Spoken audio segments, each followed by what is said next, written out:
Hello, I'm Armin Budish. Welcome to Golden Opportunities. Today, suspect you suffer from sleep apnea?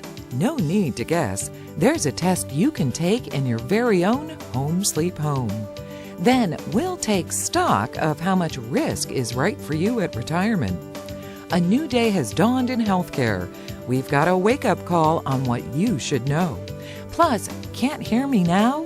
We'll dial up an answer to making the phone your friend once again. And joint accounts with your kids can be hazardous to your financial health. It's time to get GOing, so pull up a chair and join us at our kitchen table for Golden Opportunities.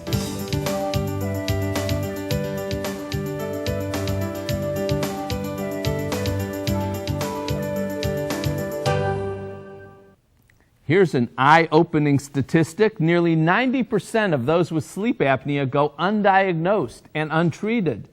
Dr. Joseph Golish is here with a wake-up call for those who have pulled the covers over their heads. Dr. Golish is a nationally known expert with the Center for Sleep Medicine at Metro Health. Thanks for joining us, Doctor. Thank you very much, Armin. Pleasure to be here. And you were featured, I'm pleased to say, in an article in USA Today. You were talking about sleep apnea, how it's just abounding in our bedrooms. So if so many people have it, what's keeping them from discovering it and treating it? It is true that about 90% of patients aren't diagnosed or treated.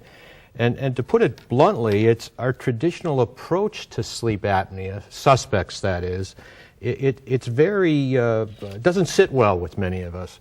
The testing and the treatments are a hassle. Well, and we're Americans, and we don't want hassles. So we like things simple, efficient, direct, and that's been a problem for the last several decades. So to discover it historically, you have to go to to a sleep lab. Yeah, and it used to be very much a clinical setting. Now those are more like your own bedroom at home, but still it's in a foreign place. You're being watched on a videotape.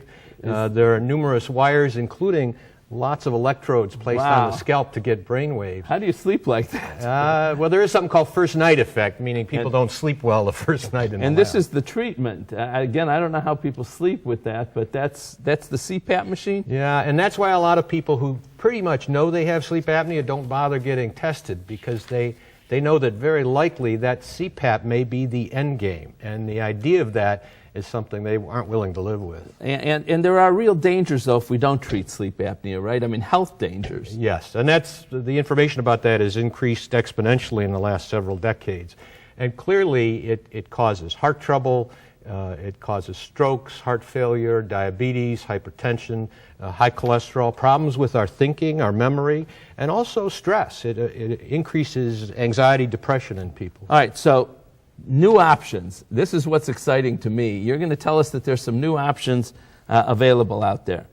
Yes, there's been a big move in the last couple of years towards home sleep testing, which is really just an abbreviated version of that elaborate in-lab test, but it omits the electroencephalogram, the EEG with all those electrodes on the brain, and it's something a person can hook up themselves. They put a little cannula in their nostrils. It's like an oxygen delivery device, but that's not what it's there for. It's there to sense breathing. A strap goes around the chest, and then a little oximeter goes on the fingertip. So you can see that looks a whole lot different than the elaborate system. All right, plus, so it's in your own bed.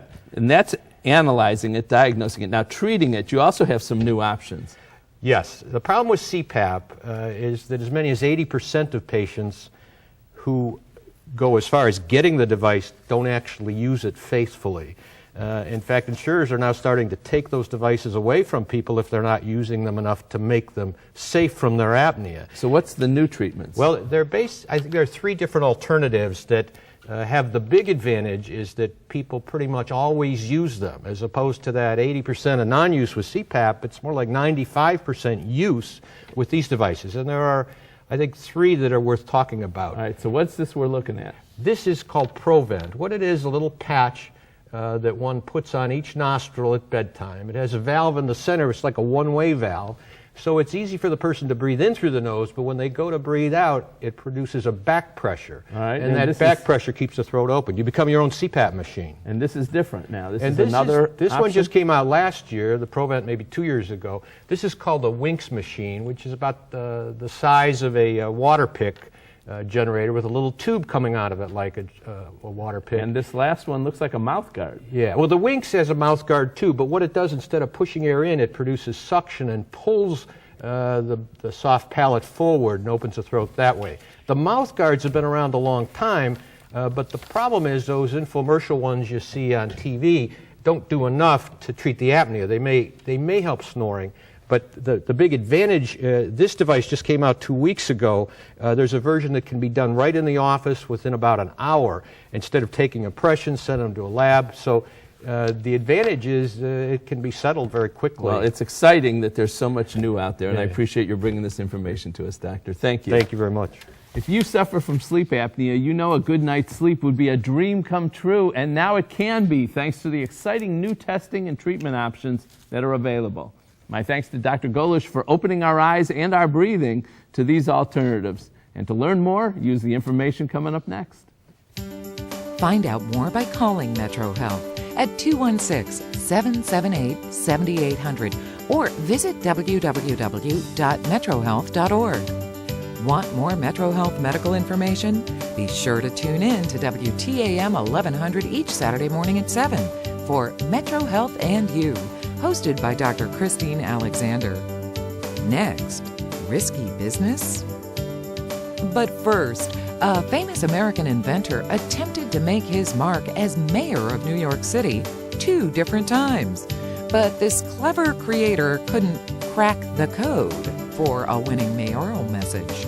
Can you name the nominee whose campaigns were dotted with disappointments? We'll dash back with the answer in a moment. They haven't been inducted to a Hall of Fame. They don't get stopped for autographs or photos. They don't have entourages or shoe deals.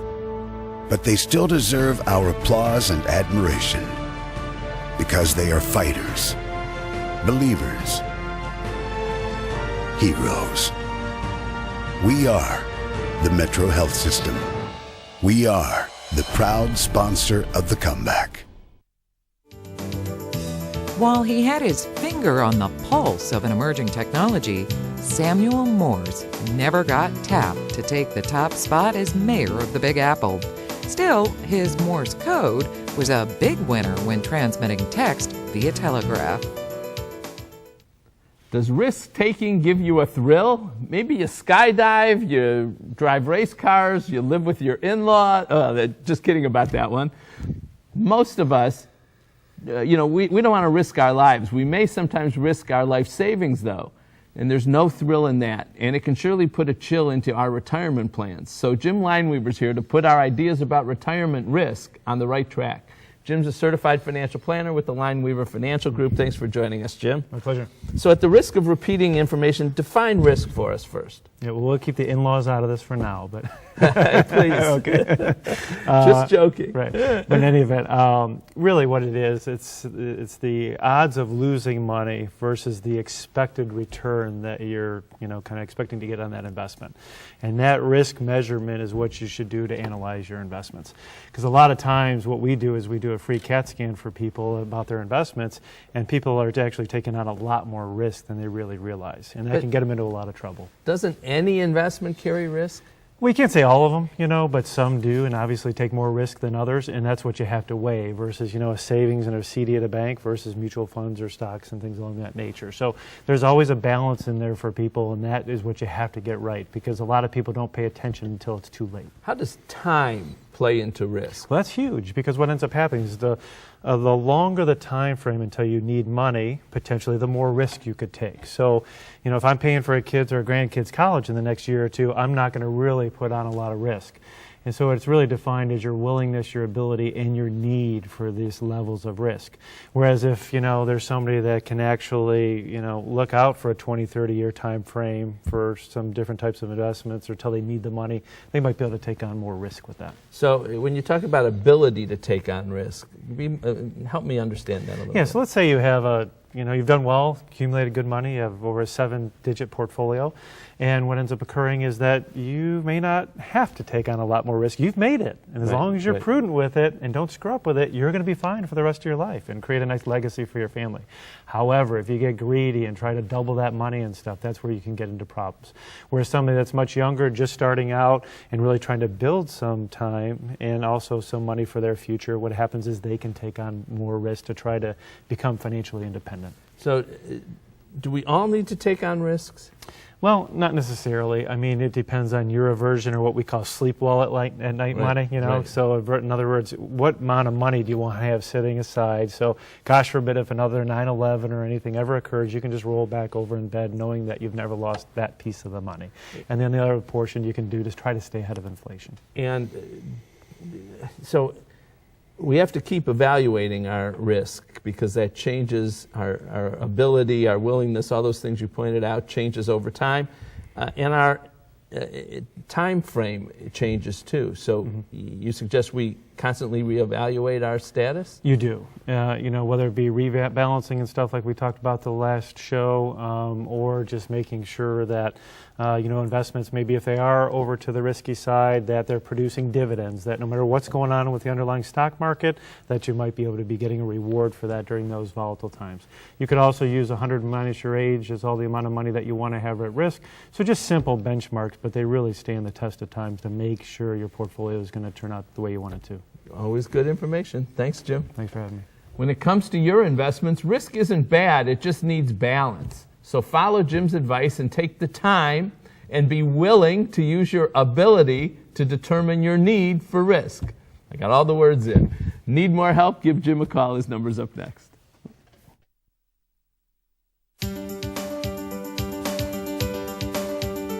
For more information, call the Lineweaver Financial Group at 1-888-313-4009 or log on to www.lineweaver.net. Next, in healthcare, the times, they are a-changin'. Looking for places to go, things to do? Welcome to our community calendar. We humans may think we've got all the moves, but our mobility can't match all the actions made by animals. In Something's Afoot, Nature Just Can't Stay Put at the West Woods in the Geauga Park District, you can discover how nature's moves inspired human innovation. To track down more information, call 440-286-9516 or click to www.geaugaparkdistrict.org. Do you still need to sign up for healthcare coverage for 2014? You're not closed out yet. Greg Young's here to bring us up to date on the deadlines and developments with the Affordable Care Act, known as Obamacare. Greg's the Director of Strategic Policy and Initiatives at Medical Mutual of Ohio. Greg, thanks for coming back and helping us out here. Thank you. So last time we talked about healthcare exchanges. We were getting ready for open enrollment. Right. The period of time when people should begin to select new coverage for 2014. Where are we now? Okay, there's been some confusion as there's been a little bit of kind of a bumpy ride as we've rolled out the ACA in 2014, the exchanges. But the exchanges are there. And just to refresh people, they're an online marketplace for the sale of health care plans where people who are qualified can compare plans side by side and get that apple-to-apple comparison. But here we are in January, and we're in the middle of that open enrollment period that ends March 31st. So people have to get that coverage by the end of March or they're going to be shut out for 2014. And there is a penalty if they don't have health care in 2014. All right. Now, when you were last on the show, we talked about the costs Subsidies, though. I want people to know, are there still subsidies out there available, and who can get those? There are, and the subsidies are, I think, very, very important. When you look at the subsidies, they go up to 400% of federal poverty level. And so if you're looking at an individual, that's an income of $46,000. Then you have a household of 4 people, up to $92,000. So those are, that's a pretty significant range where they're going to get those subsidies. Absolutely. Now, that's huge. It's huge. But remember, the more you make, the less you get in terms of the subsidy. But the subsidies are really meaningful. These are not, a buck here and $2 there. These are really helpful. They're very meaningful. And as we said, a lot of times people are looking at more expensive coverage because they're getting more in terms of the benefits. So the subsidies will be very helpful. And as you mentioned earlier, everything hasn't gone real smoothly, but getting a little better now. Right. There, as we said, there were some bumps and bruises as it all kind of rolled out. But what we've seen is things are calming down. Yep. There have been, some temporary fixes put where we've identified problems, and then where those problems exist, they're working on permanent fixes. So, it is getting better. And is it possible for people still to buy health insurance? And I think that's the bottom line. That's the big question, and certainly it is. People should, if they go to healthcare.gov, which is that federal website, right, and if they have problems, they have the option of going to, their health insurance company, if that's where they've purchased coverage, going to their agent or broker, if that's where they've purchased coverage, so they can get coverage. And small businesses quickly? Yeah, with the small businesses, there was to be a separate exchange called the Shop Exchange in 2014. Again, bumps, so that's delayed till 2015. All right, so but things are going better, the subsidies help the costs, and people should take a look. Absolutely. Thanks. Thank Great you. information. Thank you. You can buy health insurance, you can, and for those who have had to do without it for a variety of reasons, this is great news. So what are you waiting for? And if you need help, contact Medical Mutual. They want to help. My thanks to Greg Young for joining us today. Find out more about Medical Mutual of Ohio by visiting their website, www.medmutual.com. Next, a conversation starter. It's time to get up and go, an exercise minute on golden opportunities. Hello everybody, I'm Mike Harbin from Breakout Fitness, and today we're here to show you a phenomenal abdominal exercise called 6 inches. You ready to go? I'm ready. Let's do it. This is going to help us build that core, so we're going to start seated on the ground. We're going to go ahead and lay back here. There's two places we can put our hands, either off to the side or we can overlap them in the small of our back for a little extra support. So let's go ahead and do that. Keep your feet out in front and together. Now we're simply going to raise them up off the ground about 6 to 8 inches, and we're going to keep them here. Try to hold them. This is not a repetition exercise. We are going for time here, so maybe start with 15, 20 seconds. Give yourself a break and see if you can't beat that time. How you doing? There's too much gravity here. You're doing great. Keep them up there. All right, there you go. 5 to 10 seconds is a good start. 2 to 3 sets, everybody. You'll be on your way to stronger core. And now it's your turn to get up and go. For your copy of the exercise booklet, please send $1 for postage to Golden Opportunities, 23240 Chagrin Boulevard, Suite 450, Beechwood, Ohio, 44122. Does this sound familiar? You're talking on the phone, but even with your hearing aid, you're not getting quite the complete conversation. And you're tired of saying, what, or say that again? So you just changed the topic. Well, Lori Rosenberg has got your number, and she's here with a way to see what you've missed hearing. Lori's an outreach representative with Caption telephones. Thanks for joining us today. Oh, I'm glad to be here. Thanks for asking. All right, telephone captioning. Tell us, are we talking about the TTY that's been around for a long time, the teletypewriter? No, the technology that we use with CapTel is not the TTY. That involves a machine and it involves typing. The phone that CapTel has, it uses captions and it engages the person with the hearing loss in a conversation where they can talk and they can listen to and capture what they can, but are able to read the conversation on the phone, on the display here. So explain. So, I pick up the phone, I call you. This is your phone at home. You've got problems hearing. So I call you, and now my words come up on your screen here? Is that what happens? Right. There's about a 3-second delay. And that's it? 3-second delay? 3-second delay. And I'm hearing you, and I'm able to hear as much as I can because this is also an amplified phone.